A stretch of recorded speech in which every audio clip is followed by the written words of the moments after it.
కట్టాలి రేవంత్ రెడ్డికి, ఇట్లా చెప్పు మెడ కట్టాలి.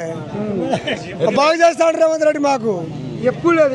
మాది రేగుల తండ కొడగళ్ళ మండలం. తిని అరగలేక తిన్నది అరగలేక తిరుగుతున్నా.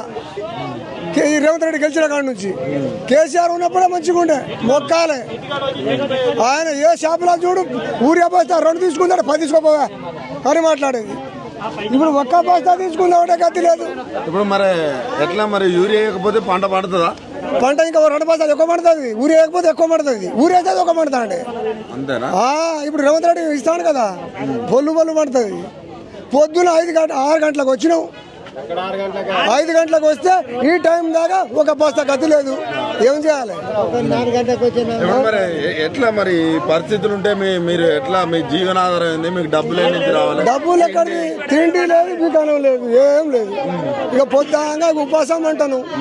ఇక ఒక బస్తాను ఇస్తారని అంటే ఒక బస్తా గతి లేదు. ఈశ్వర్ రెడ్డి మంచిగా గెలిచింది, అమెరికాలో పడ్డది. ఇక ఏమున్నది మా బతుకు? అదే దగ్గర రావు సార్ ఉంటే, అదే కేసీఆర్ ఉంటే అది మంచి పరిపాలన ఉండే. సరే, ఇప్పుడు పొద్దున్న నుంచి ఇక్కడ ఉన్నావు, మధ్యాహ్నం అవుతుంది. మరి నీ చేనేడు పోయా, చెలికేడు పోయా, గొడ్లేడు పోయా? గొడ్లు అది ఇంటికానే ఊరుతున్నాయి. గొడ్లు ఇంటికానే ఊరుతున్నాయి. చేను లేదు, చెలక లేదు, పొలం లేదు, చూసుడు లేదు. నాట్లు పెట్టినావు, అట్లా ఊరేద్దామంటే ఊరే దొరకలేదు. ఏం చేయాలి? ఒక బస్తా గతి లేదు. ఎకరానికి ఒక బస్తా ఎత్తే పడుతుంది అది. ఇప్పుడు సర్పంచ్ ఎంపీటీసీ ఎలక్షన్లు వస్తున్నట్టున్నాయి, ఓట్లు వేస్తారా? ఓట్లు కాంగ్రెస్ కి ఇంకా ఓట్లు ఎత్తారు. చెప్పు మెడక కడితే వాళ్ళు రాజకీయ నాయకులు వస్తాయి.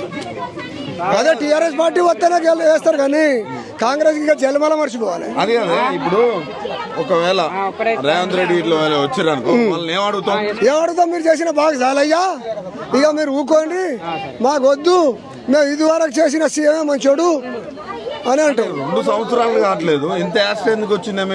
పబ్లిక్ మంచిగా సాగుతాండని, పబ్లిక్ జనానికి మంచిగా సాదుకుంటాను కదా. మళ్ళీ 10 ఏళ్ళు ఉంటాడు కదా. 10 ఏళ్ళ ఉంటాడు. ఈ 5 ఏళ్ళు తీస్తే చాలు. ఈ 5 ఏళ్ళు మంచిగా కొస తీస్తే చాలు. ఇబ్బంది చాలా ఇబ్బంది.